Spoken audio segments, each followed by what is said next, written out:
Good afternoon. Thank you so much for joining us today for our first in a week of Spring Break Survivor Speakers programs.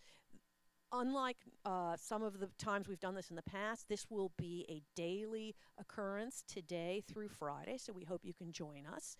Today's speaker will be Mr. Bert Romberg, who as a young child was on the Kindertransport from Germany to England and then spent much of the war in England. I'm not going to steal his thunder. He has a fantastic story about his experiences, so he'll share those in just a minute. Before we get started, two things. We would love to receive any kinds of questions and answers that you might have or that occur to you as Mr. Romberg is speaking. So please, if you look at the bottom of your screen, you will see a Q&A button. Don't hesitate to click on that and type in whatever question you might have. We will have Q&A when Bert has finished speaking. Also, we would like to thank the following community partners for helping us make this program possible: Faith Forward Dallas at Thanksgiving Square, International Rescue Committee in Dallas, Legacy Senior Communities, Texas Holocaust and Genocide Commission, World Affairs Council of Dallas-Fort Worth. And again, thank you all so very much, because without you, this would not be possible. And now what I would like to do is introduce Mr. Bert Romberg.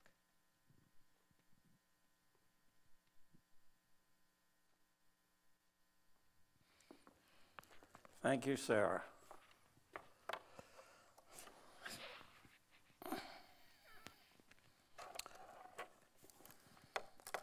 Good afternoon.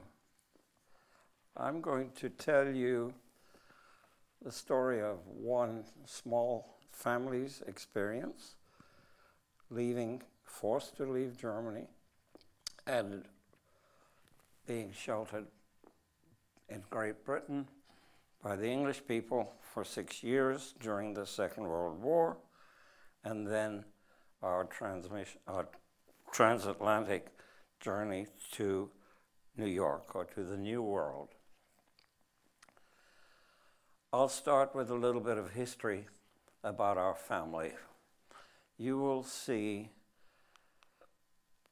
on the screen behind me a crude map that we have drawn, which roughly represents the journey, 6-year journey, from the time we left the little town or village where I was born till we left England via Scotland 6 years later. Actually, I have to correct that. This is about a 15-year journey from the time we left Ostheim, that little town, and then spent some years in Eschwege, the next town north of there, and eventually emigrated or went by Kindertransport to Great Britain, to England. So to start with, let me tell you our early history, our family's early history of Ostheim, this small town located in the Rhineland, actually located at the armpit or the junction of the Rhine, the main north-south river in Germany, and the River Main, the main east-west river. And Ostheim sat near the junction of those two rivers, a small rural farming community, very, very prosperous farming community, because it was very well irrigated by these two major rivers. And the Ostheimers grew everything from grapes to livestock. It was a bucolic place, probably just a couple of hundred families. And our grandfather came there late 1860s or early 1870s. He was an orphan adopted by a lady called Ostheimer, and he lived there for all of his life thereafter. prospered by catering to the farming communities, eventually had an operation that we would here call farm and ranch store or farm and ranch operation, had very good relations with his neighbors, mostly the farmers. We were one of 2 Jewish families in that area. The Strauss family lived across the street from us. Let me show you further. 1870 or thereabouts, grandfather got there as he grew up and prospered and married and had 4 children, of which our mother was the 3rd. My mother got married in 1897. Our father moved from a place north of of there to be with her, and she was the only one of the 4 siblings that remained home and took care of or accompanied her by then elderly parents. That was 1927. 1929, grandfather died. 1929, Margaret, my sister Margaret, today called Maggie, was born. In 1930, I was born. In the background of all this, while we lived peacefully in this little village, in the middle 1920s, a political group grew up and called themselves National Socialists, which later on became Nazi. The abbreviation Nationalsozialisten became Nazis. Their leader, charismatic leader, Adolf Hitler. That party began to appeal to a population in Germany that felt aggrieved because they had lost, quote, lost, or were not the winners of the First World War. In addition, my own opinion, nobody wins a war. It's just that some country or some faction will lose more than the guys that later on call themselves the winners. But everybody loses in a war. In this case, the most aggrieved and the people who felt they had lost the most was the general German population. And Hitler and his party preyed on that disappointment. And in addition, found a scapegoat whom they blamed for all of Germany's troubles. And that scapegoat were their German Jewish neighbors, a Jewish population of some 400 to 450,000 in a general population of 45 million, so about 1%. And Hitler and his group, the Nazis, piled all their venom and hate and directed the rest of the German population to do likewise and begin to ostracize their Jewish neighbors. As they gained power, 1929, 1930, 1931, in 1932, a democratic election gave the Nazi Party not a plurality, but they won the largest block of votes.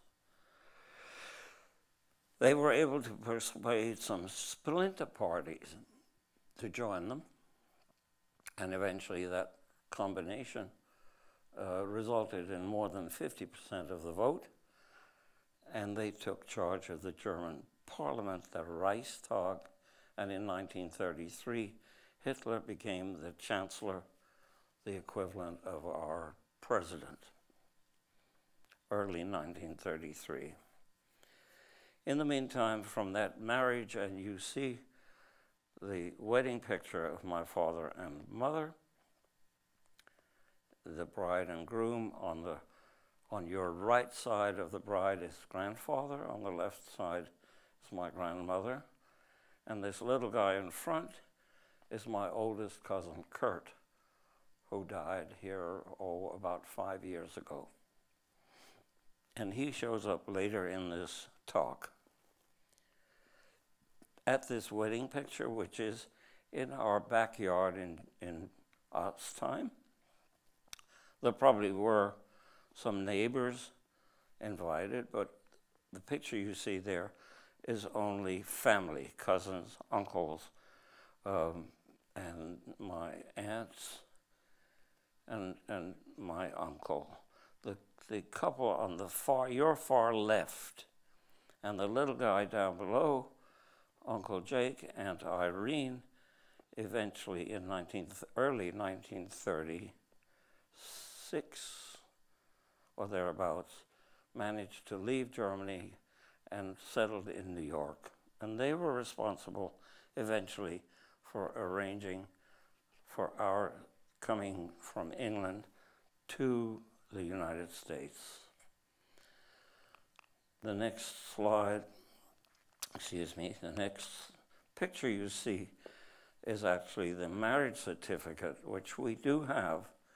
It's written in an ancient Hebrew, actually Aramaic, and it shows in Hebrew the bride's name, the groom's name, the witnesses, and the rabbi who signed it. The one on the left, the much more ornate, it's called a ketubah, which is a contract.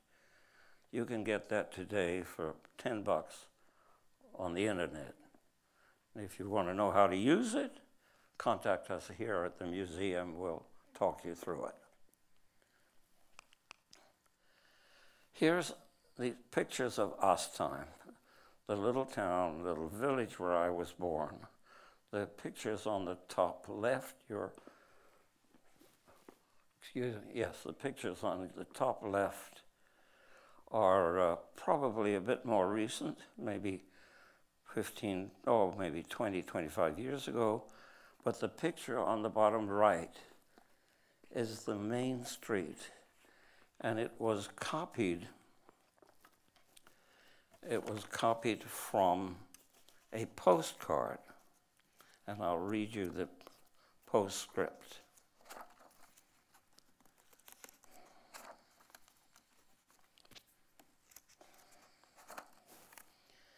It says, "This postcard from Ostheim, dated 1910, shows the main street with Silchen House, Rothschild Romberg.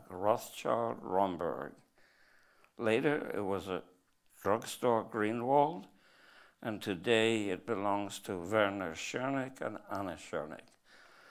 Let me tell you what that is. That's the house at the far right corner, which my grandfather built before 1910. So he was probably in his 30s when he built this. And you can see that he had to be fairly prosperous. In addition, we know it's his house because he put his initials, BR, under the gables. In addition to building this house, by the time this picture was taken, he had 4 children. My mother was the third of those 4, 2 older sisters and a younger brother. And they were living in a very, very comfortable situation with and among their neighbors. My father, in 1927, came from a place called Diepholz, further north in Germany, and he came to marry our mother. He was a World War I a veteran from the Kaisers, from the German army, and actually seriously wounded in the First World War. We have pictures of him, but all those pictures show that he had a walking cane, so he probably was semi-crippled at that time in the war. In any event, further in the calendar, the Nazi Party took power in 1933. In early 1934, my father died. And those two events threw a terrible burden on my mom. The accession to power of the Nazi Party and then losing my father left her with a burden of taking care of grandfather's business, taking care of the house and the property, taking care of two little snot-nosed kids, and now taking care of her widowed mother. So she had a terrible, terrible load to carry. Made worse by edicts from the Nazi Party to the German population. Very, very quickly after they took power, they came out with two regulations that immediately, seriously affected our family. The first one, a little bit complicated, but in effect, it said, you good German people, you good German burghers, should not be doing business with Jews. If you have to do business with Jewish companies or Jewish people, pay them as little as possible. In fact, if you can do it, don't pay them at all. And we, the government, which is now the Nazi Party, will see to it that no judge, no policeman, no jury, no prosecutor will take a case, a Jew's case against you. With that edict, the Jews quickly began to lose any civil standing or any legal protection. The second, and affecting our little family even worse, no Jewish child will attend a public school. So here we are in Germany, in Ostheim, one of two Jewish families in a population of a couple of thousand people, with a business collapsing around my mother's shoulders, and all these responsibilities. And in addition, the Nazis very quickly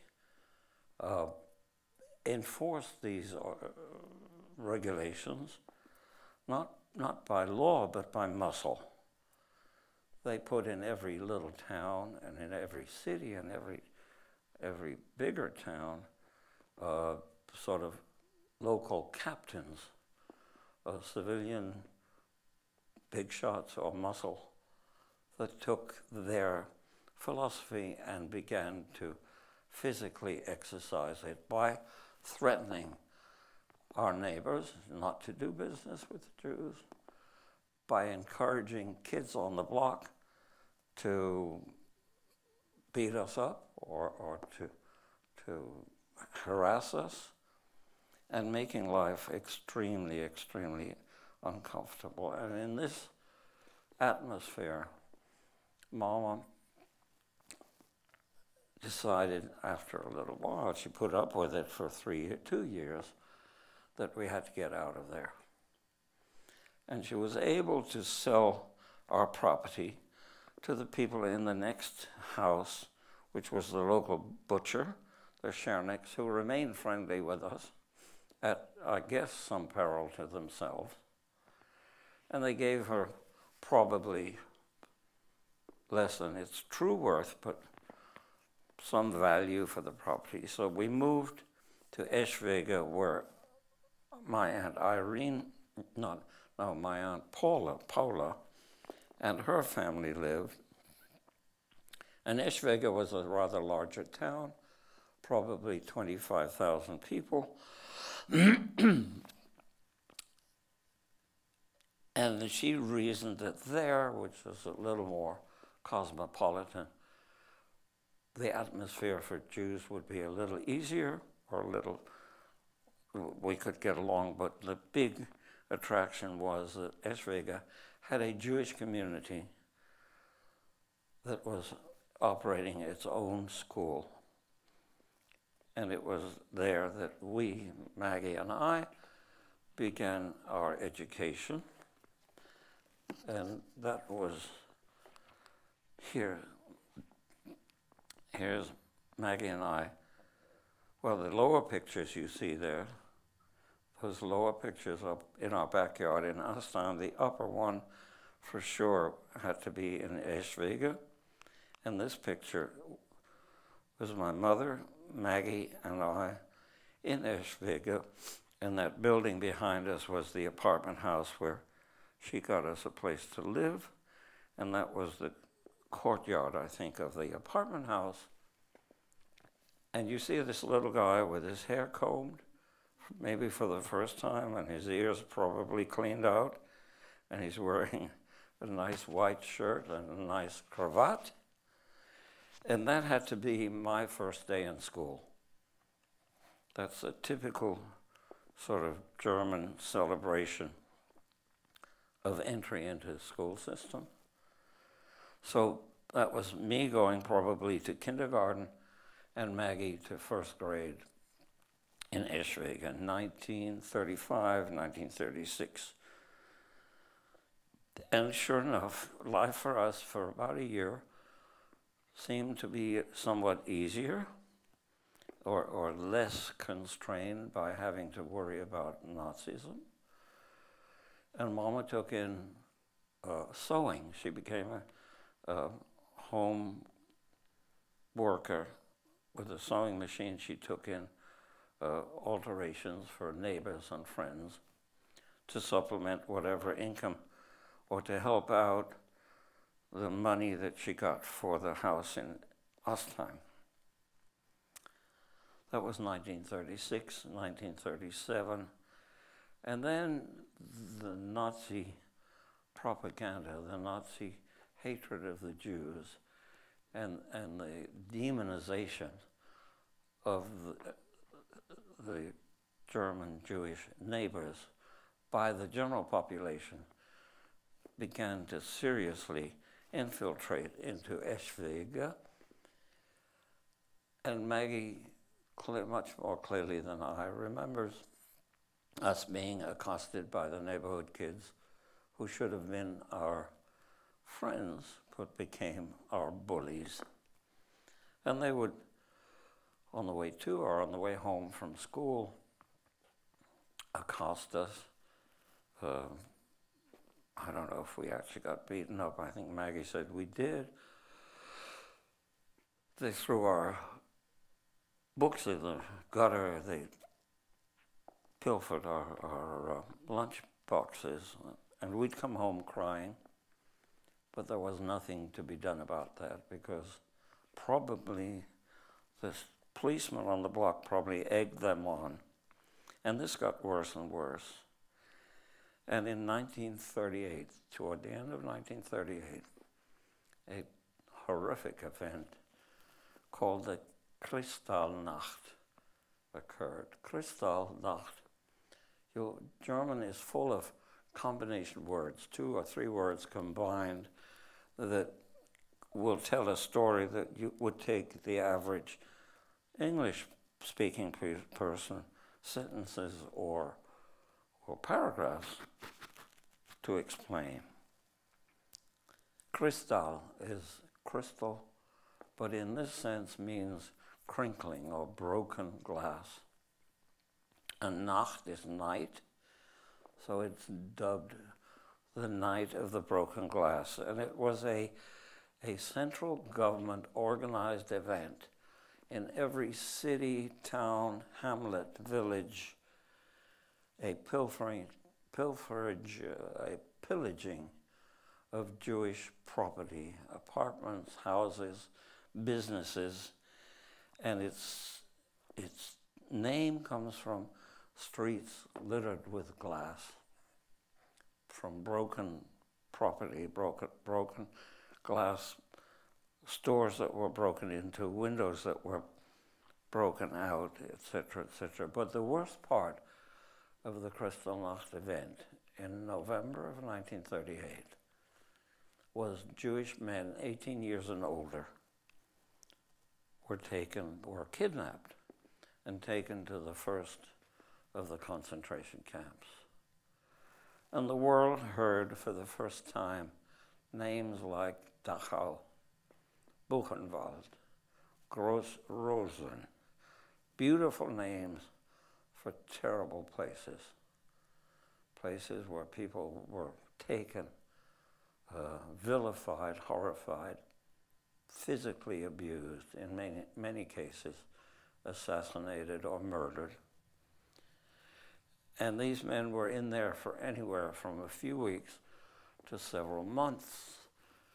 Those of them that came out were scarred, both physically but mentally, for the rest of their lives. And that event horrified the world's population, those who heard about it, but it terrified the Jewish population of Germany, and there was a clamoring to get out. People lined up around the block for miles at consulates of nations where they were hoping they could get visas. And two events. Oh, by the way, do you know what a visa is? It's not a credit card. Here's a visa. I will show you a visa in a little while. But two events happened right about the same time. In Britain, there was a small religious sect called the Quakers, who heard about this terrible treatment that the Jews were undergoing in Germany. And they sent a small delegation over to check out, because they couldn't believe what it could be as bad as they were seeing in their newspapers or hearing on their radios. There was no television at the time. And this little group came back in short order and said, it's worse than we're seeing. There simply is no future for Jews in Germany. And we have to do something.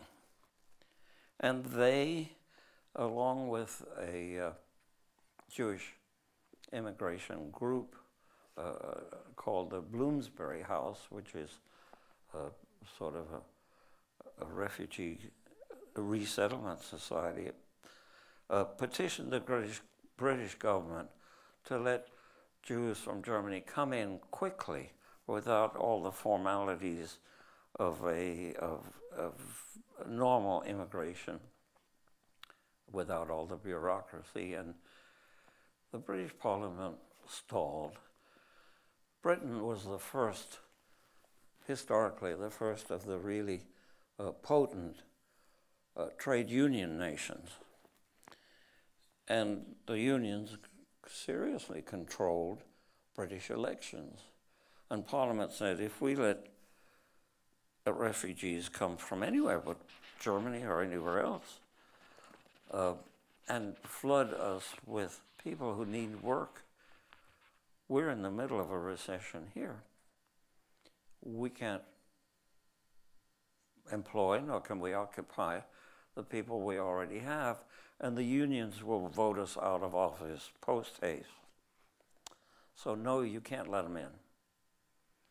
But the Quakers and the Jewish organizations that allied with them persisted, and they eventually, after some weeks, came out with a poor bargain, but it was a bargain that in retrospect, was very good to us. I'm talking about the little Romberg family.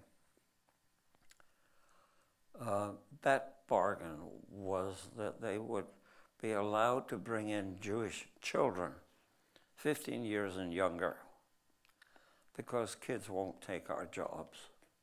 But in addition to that restriction, they said any child you bring in here you, the Quakers, will be responsible for their being housed, clothed, fed, and educated at no cost to the British taxpayer.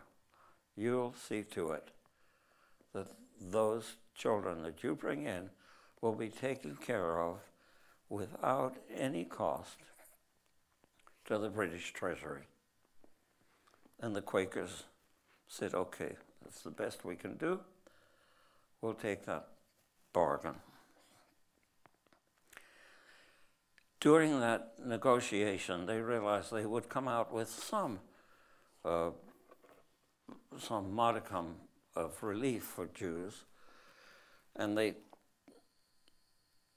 contracted with the German rail system, Deutsche Bahn, to put trains to take kids from Berlin, the capital city, Frankfurt, number 2 city, Prague, capital of Czechoslovakia, and Vienna, capital of Austria, because those two cities had large Jewish populations. And in the case of Prague, of Czechoslovakia, it was rapidly being overrun by the Germans. And Austria had already annexed itself to Germany and had a Nazi party more vicious than the Nazi party in Germany itself. And that was after Kristallnacht, that was December 1938. And this was deemed the Kindertransport. And it lasted until middle of 1939 when the Second World War broke out. Now, Kindertransport is another one of these German words consisting of 2 words. Kind is the German word for child. Kinder is its plural, so it's children, and transport is the word you all know. It's motion. So it's the motion or the shipment of children, Kindertransport. And it lasted for 8 months. And it took 10,000 children or thereabouts from Germany, no questions asked, no visa restriction of any kind, to England. And here you see on in front of you are pictures of the Kindertransport. These aren't our pictures, these are file pictures. But you will see on the bottom left, that's probably what Maggie and I looked like at the time, maybe a little older than these two. And we got these numbers, which were on some kind of roster. And the top left is obviously the port where the train would come on the right side to the docks and the boat on the left side, and the kids are being led across to the ship. And then the picture on the right is arrival in England. And we know that's England because this tall guy with the hat on the top is an English bobby. At that time, policemen in England were required to be 6 feet tall, and they had this big sort of fireman's hat on, which identified them.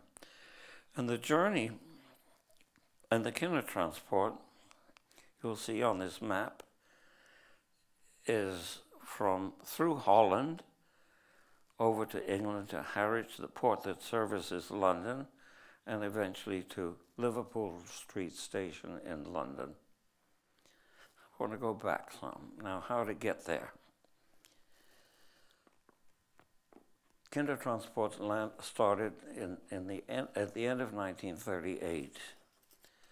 In that wedding picture that we showed you before, there is a cousin who managed to get to England with some money in his pocket and established himself probably in the middle 30s, maybe 1935, 1936.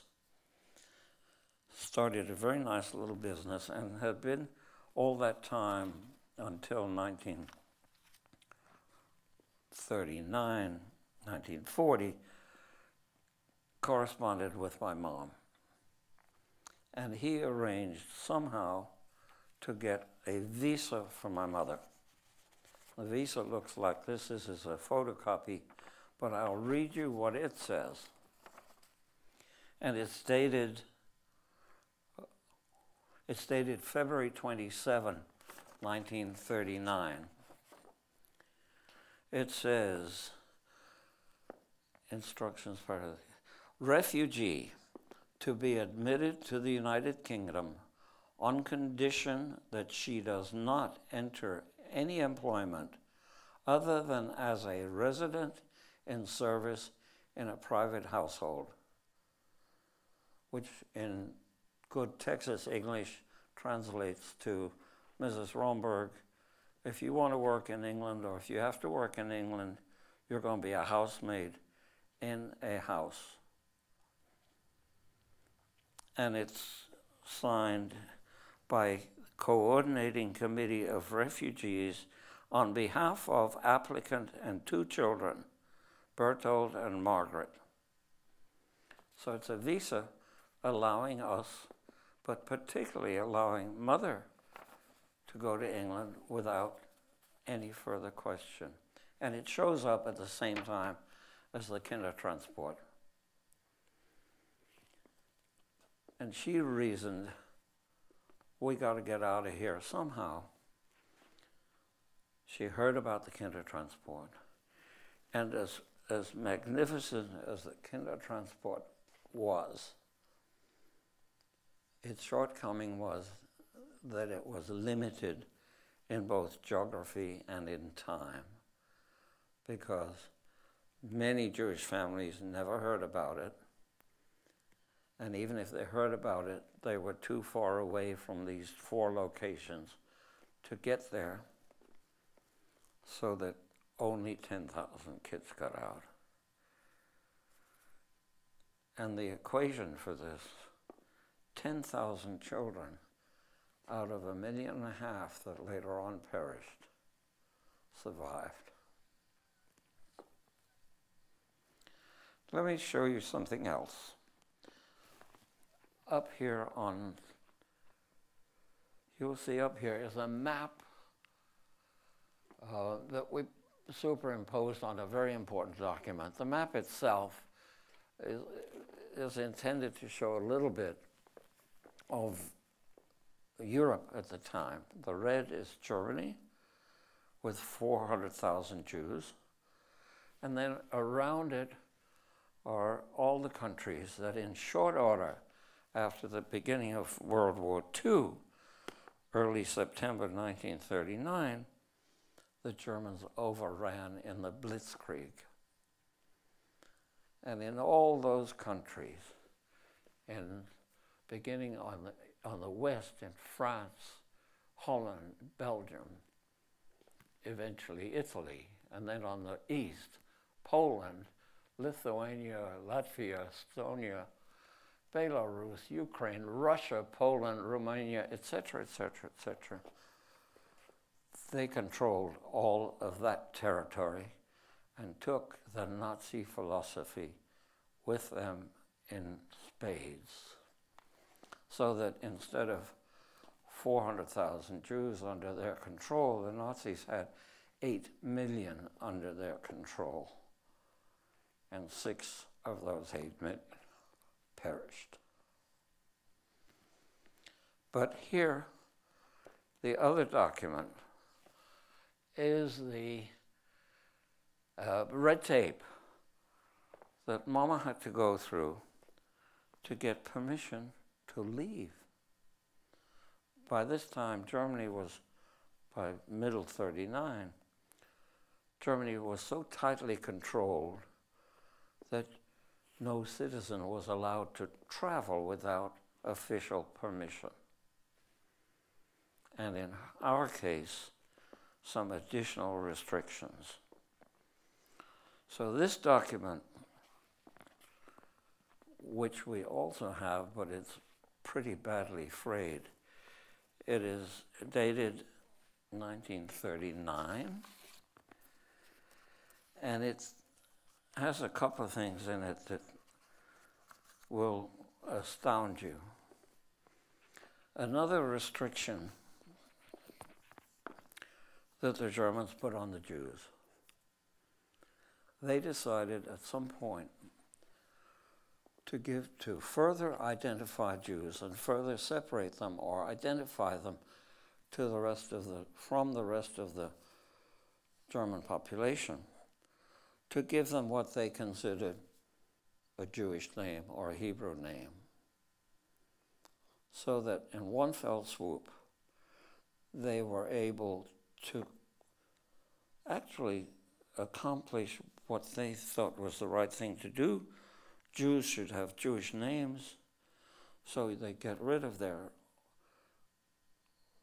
given names, and we will give them the name they should have. So you Jews, you are now can have two names if you are a female. If you're a baby girl, if you're a grandmother, if you're a mother, if you're a daughter, your name will be Sarah. And even if you're called Irene or Paula or whatever, your official name is Sarah. Forget about your other name. And if you are a male, you're a little boy, a kindergartner, or a grandfather, or a day laborer. If you're Jewish, your name is Israel. Your friends might call you Izzy, but your name is going to be Israel. So imagine the chutzpah and the pressure that was on the Jews. So Mama decided we'd get out of here. She signed this. She even signed it, Sarah, and they let her go. And it's called an Abmeldung. Abmeldung is another German word, two words. Ab is a German word for off, away, and Meldung is notice or publication. So it's a notice of departure. And it allows her to leave to go to Holland, which is the staging area for the ferry to take us to England. And she goes with us on the Kindertransport and probably acts as a chaperone. But she can stay, and other chaperones have to go back because they don't have a visa. That's how we got to England. Quickly now, because I'm running out of time. In England, my experience was wonderful. I lived with two families. The first one, the Shepherd family, for 3 years. The second one, the Pettit family, for 3 years. The first one was in Coventry. And the reason I had to leave the Shepherd family was that I was turning 12, which was 1942, and Mama realized I have to learn from my bar mitzvah. And Coventry was the first of the carpet bombings that the British suffered, the British cities. And it was basically, the center of Coventry was basically destroyed. The synagogue was gone, and most likely the rabbi in the Navy and the Hebrew teacher in the army. So Mama realized we've got to find some place for my little guy to learn for his bar mitzvah. And she arranged with the Resettlement Society to have me sent to the Jewish orphanage, which was in Hertfordshire, in Hertford, north of London, a kind of rural town that would not be bombed because the Germans wouldn't waste their bombs on a little farming community. And it was there that I settled with the Pettit family and got a very, very good education, because I also was able to win a scholarship that allowed me to get into what's called the grammar school system in England. It was the first step to the English higher education system. I had my bar mitzvah there, and you will see here, see that list on the left is our presences is somebody's very good handwriting who was at the bar mitzvah at the Jewish orphanage. And I got presents like a Monopoly set, or a penknife, or a few shillings, all the nice things that a 13-year-old kid should have. And then on the right side, on this side, is Battersea Grammar School, which is like a yearbook from the year I left. And it's just a great educational system that stood me very well. I'm running out of time. I was with the Pettit family here for 3 years. It was a very good experience. To the fact that when I left, after I left, the Pettits actually not just fostered, but they adopted 3 boys. And we corresponded and actually visited with them. We left there in 1945. We still have correspondence with them till about 1976. So it was at that time, in 1944, the family, Uncle Jacob and Aunt Irene, who were in New York, hired a lawyer or hired somebody who got them through the paperwork at the American, in Washington, at the State Department. And you'll see here is a telegram from our uncle to us in London, which says visa application approved. Embassy in London will be informed. Congratulations. So it took some 3 or 4 months to go through the formalities with the embassy in London, and this certificate of identification, because the Germans took our passports and our citizenship away, the British gave us a temporary certificate so we could travel, and it shows all the stops along the way from London through Scotland, through Canada, and then eventually to New York.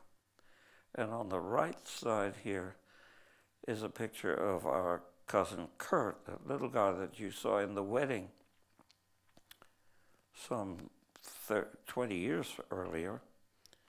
He's at a GI now in Germany, sending us a letter of his going back to us time, and how our ex-neighbors there clamored to see him, and he's beating them off so that he wouldn't have to fraternize with them. So that's basically our story, or my story. So we could entertain some questions if there are any. Anthony, come grab a mic real quick. You need the microphone? Not yours. I'm going to grab this one. One moment.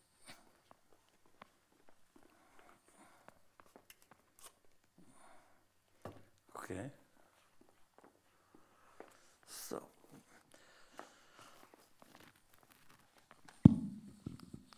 you see here, we came over on a Cunard liner, the Aquitania, which was a British luxury ship. Okay. Bert, thank you so much for your presentation. And I know it's a tremendous amount of history to share in a short amount of time. The first question we have asks if you could talk a little bit about what Jewish life was like for you growing up. Did you and your family go to synagogue? Did you keep the Sabbath? Did you have any kind of a Jewish education before you got to England? When we got to England or before we got? Before. Before we got to England, well, I told you in my presentation that, yes, in us time, that we and a neighboring village or neighboring town called Trebor, we had a very active Jewish congregation. So I guess it would be conservative now, which of course had to disband because we were chased out of there. And in Eschwege, until Kristallnacht, we actually went to Cheder, to Hebrew school that the Jewish community fostered. So yes, we had a fairly good early education, but it was badly interrupted for 3 years until I got to the Jewish orphanage and learned from my bar mitzvah. So in England. So basically, yes, that's the story. Okay, this next question asks if you could talk a little bit about your extended family. Specifically, this person wants to know what happened to them. Oldest sister got to New York. Second sister, grandmother, second sister, cousin died somewhere in Poland. We think a place called Ibiza, had to be a terrible place, was an outstation to Majdanach. I believe that's what. Of those people in the picture, the wedding picture, some of whom I can identify, or my sister can identify, but many of them did not survive the next 10, 15 years.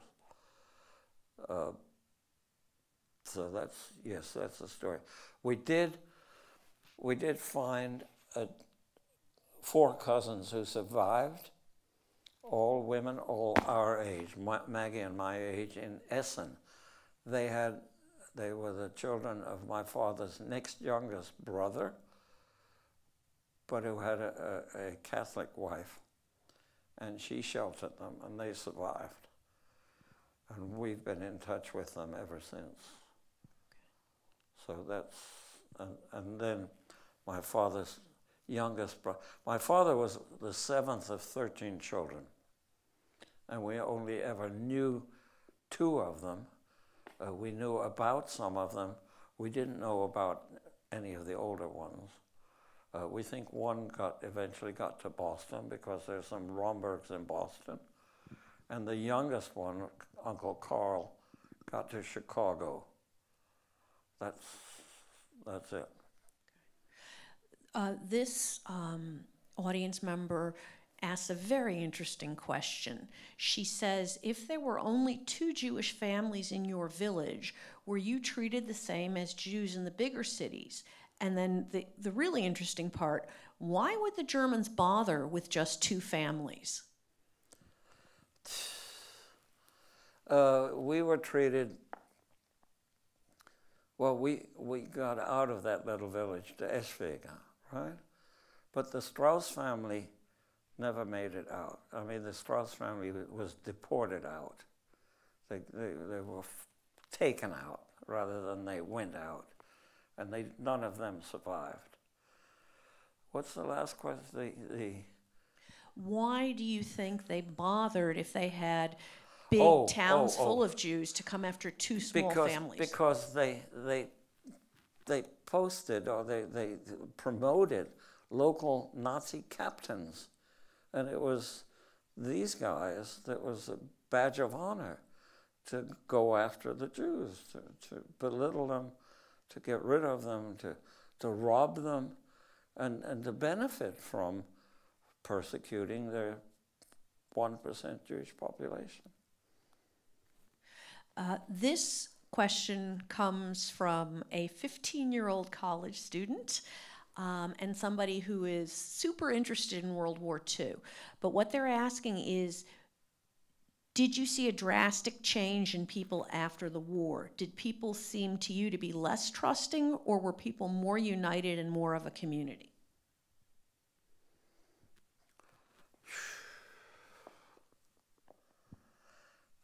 I can't, firstly, which people?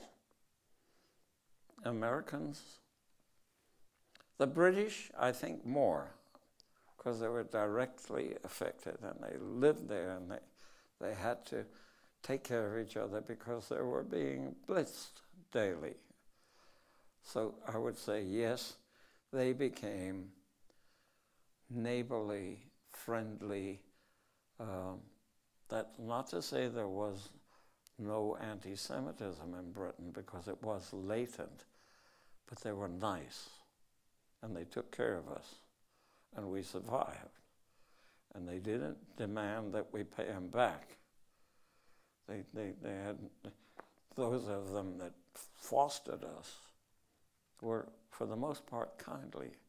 There were some stories that were not so good. My sister, living with the Simon family, didn't fare as well, but they did keep the bargain. By the time Maggie was 11 and a half, she probably was their housemaid, despite them having 2 children of their own, one older, one a little younger. But they housed her, clothed her, fed her, and sent her to school. And today, she's here. Okay, final question, and we'll wrap up. This person wants to know what it was like arriving in America. Well, I was not quite 15, and Maggie was not quite 16 when we came via Halifax, Canada, to Montreal, to New York. On the platform, changing trains in Montreal to go to New York, there were, I guess, Hadassah women from Montreal or whatever, and they had food. And we'd been living on rations for 6 years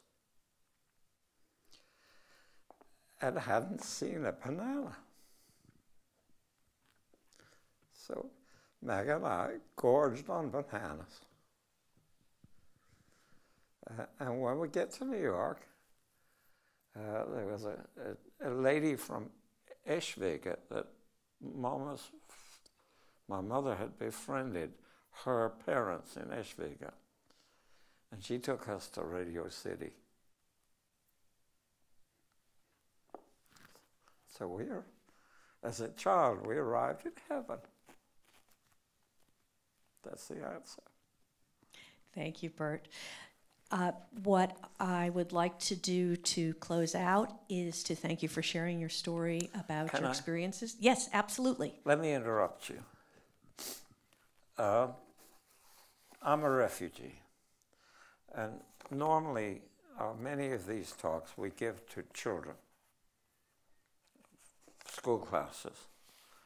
So I try to teach them something.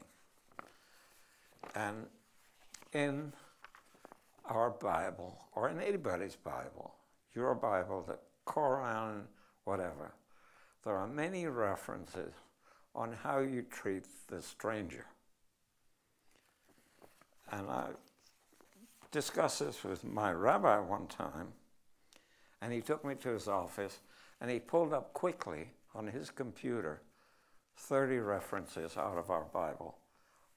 And the one I like the most is this: when a stranger resides with you in your land, you shall not wrong him. The stranger who resides with you shall be to you as one of your citizens. You shall love him as yourself. That comes from Leviticus chapter 19, verses 33 and 34. Thank you. Thank you, Bert. Welcome to the Dallas Holocaust and Human Rights Museum, dedicated to teaching the history of the Holocaust, as well as advancing human rights by combating prejudice, hatred, and indifference.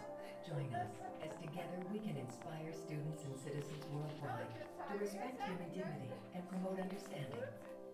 This state-of-the-art auditorium was made possible by our friends at Cinemark and its key partners that support this mission.